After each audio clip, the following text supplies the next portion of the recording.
નમસ્તે શિક્ષક મિત્રો, એલ એજ્યુકેશન પર આપનું સ્વાગત છે. ચાઇલ્ડ ટ્રેકિંગ સિસ્ટમ એટલે CTS જે SSA ગુજરાતની વેબસાઇટ છે એના પર તમે ટીચર લિસ્ટની અંદર જોશો તો અહીં સબ્જેક્ટ મેપિંગમાં તો ખરું આવી જ ગયેલું છે. પ્રોફાઇલ સ્ટેટસ અગાઉ આપણે એક વખત કમ્પ્લીટ કર્યું છે, છતાં પણ અહીં તમે જુઓ તો હવે રીસેટ કરી દેવામાં આવ્યું છે.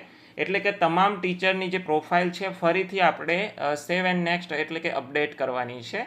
અમુક વિગતો ફરજિયાત નાખવા માટે સૂચના આપવામાં આવેલી છે અને એના રિલેટેડ થઈ અને ફરીથી આપણી પ્રોફાઇલ અપડેટ કરવાનું આવ્યું છે. આવો આપણે વિડીયોની શરૂઆત કરીએ. શરૂઆત કરતા પહેલાં ચેનલ પર તમે નવા હોય તો ચેનલને સબસ્ક્રાઇબ કરી દેશો. વિડીયો સારો લાગે તો તમામ મિત્રો સુધી અવશ્ય શેર કરશો. સૌપ્રથમ ગૂગલ ક્રોમ કે કોઈ પણ બ્રાઉઝર ઓપન કરી સર્ચ બારની અંદર SSA ગુજરાત આટલું લખી અને સર્ચ કરવાનું છે. SSA ગુજરાતની પહેલી જ વેબસાઇટ આવી જશે, એના પર ક્લિક આપવાનું. ત્યાર પછી અહીં ચાઇલ્ડ ટ્રેકિંગ સિસ્ટમ વાળું જે ઓપ્શન છે એના પર ક્લિક આપો. હવે તમારી શાળાનો ડાયસ કોડ નાખો, પાસવર્ડ નાખો, કેપ્ચા નાખો, લોગિન કરી લો. હવે આ બાજુ ડાબી બાજુ મેનુની અંદર ટીચર લિસ્ટ છે એના પર ક્લિક આપો. નીચે સ્ક્રોલ આપો. અહીં જે પણ શિક્ષકની વિગત આપણે અપડેટ કરવી છે, પ્રોફાઇલ અપડેટ કરવી છે, તો અહીં પેન્સિલનું નિશાન આપ્યું છે એના પર ક્લિક આપવાનું છે. મિત્રો આ પ્રમાણે 3 સ્ટેપ આવી જશે: પર્સનલ, સર્વિસ અને ક્વોલિફિકેશન. ત્રણે 3 સ્ટેપ છે આપણે ક્લિયર કરવાના છે. પર્સનલ ઇન્ફોર્મેશનમાં અગાઉ લગભગ આપણે ક્લિયર કરેલું જ છે. Middle name, first name, sir name આ બધું લખવાનું છે. પાસપોર્ટ સાઇઝનો ફોટો પહેલાં અપલોડ કરવાનું નહોતું આવતું, હવે અપલોડ કરી દેવાનું છે. અને આધાર મુજબ ફર્સ્ટ નેમ કયું છે, મિડલ નેમ કયું છે અને સર નેમ કયું છે. બની શકે ઉપર પ્રમાણે ન હોય આધાર કાર્ડની અંદર, છતાં પણ આપણે આધાર મુજબ હોય એ પ્રમાણે જે ભૂલ ભરેલું હોય તો ભૂલ ભરેલું આપણે અહીં નાખવાનું છે. ત્યાર પછી date of birth, gender, caste, mobile number, email address, Aadhaar number આ બધી વસ્તુ તમે ફિલ કરેલી જશે. નીચે સ્ક્રોલ કરશો એટલે પાન નંબર, ડિસેબિલિટી ટાઈપ તમારે પસંદ કરવાનું છે અને સેવ એન્ડ નેક્સ્ટ આપી દેવાનું છે. હવે મિત્રો અહીં સર્વિસ ડિટેલ્સનું બીજું ટેબ આવી ગયું છે. ખાસ અહીં અગત્યની બાબતો છે એ દાખલ કરવા માટે કહેવામાં આવ્યું છે અને એના લીધે થઈ અને આપણી પ્રોફાઇલ રીસેટ કરેલી છે. HRPN નંબર માંગ્યો છે. જ્ઞાન સહાયક હોય તો ફરજિયાત નથી. જે સ્ટાર આપ્યું છે રેડ કલરની અંદર તો એ ફિલ્ડ ભરવા ફરજિયાત છે. અહીં મારે જ્ઞાન સહાયક છે તો હું HRPN નંબર નાખતો નથી, ડેઝિગ્નેશન પસંદ કરી દઈશ.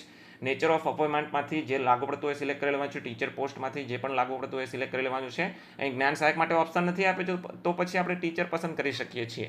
ત્યાર પછી ભરતીનો વિભાગ આપ્યો છે, કયા ભરતીના વિભાગ એને લાગુ પડે છે. ત્યાર પછી ટેટ પાસ હોય તો યસનો સિલેક્ટ કરવાનો છે. એચટાટ હોય એમને પણ ટેટ પાસ કરેલી હોય તો યસનો સિલેક્ટ કરવાનો છે. ટેટ પાસની જે કેટેગરી છે એ પસંદ કરવાની છે, કઈ ટેટ પાસ કરી છે.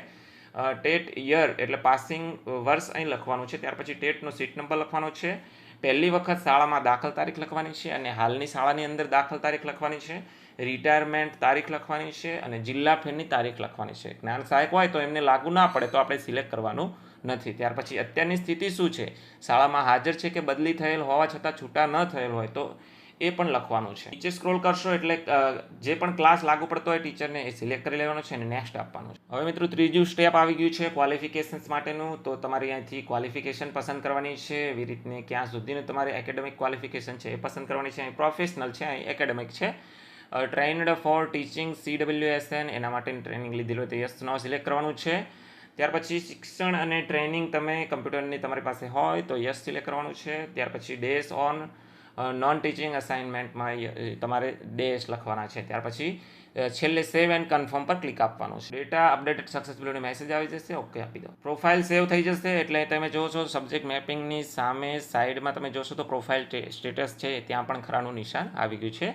તો આ ટીચર માટે મારે પ્રોફાઇલ છે એ અપ ટુ ડેટ થઈ ગઈ છે. આવી રીતે બધા ટીચર માટે પ્રોફાઇલ છે એ અપડેટ કરી દેવાની છે. તો આજના વિડીયોની અંદર બસ આટલું જ જોવાનું છે મિત્રો. CTS related A to Z video નાની બાબતો હશે તો એના પણ વિડીયો મારી ચેનલ પર મુકાયેલા છે. વિડીયો ગમે હોય તો ચેનલને સબસ્ક્રાઇબ કરી દેશો અને તમામ શિક્ષક મિત્રો સુધી આ વિડીયોને અવશ્ય શેર કરશો.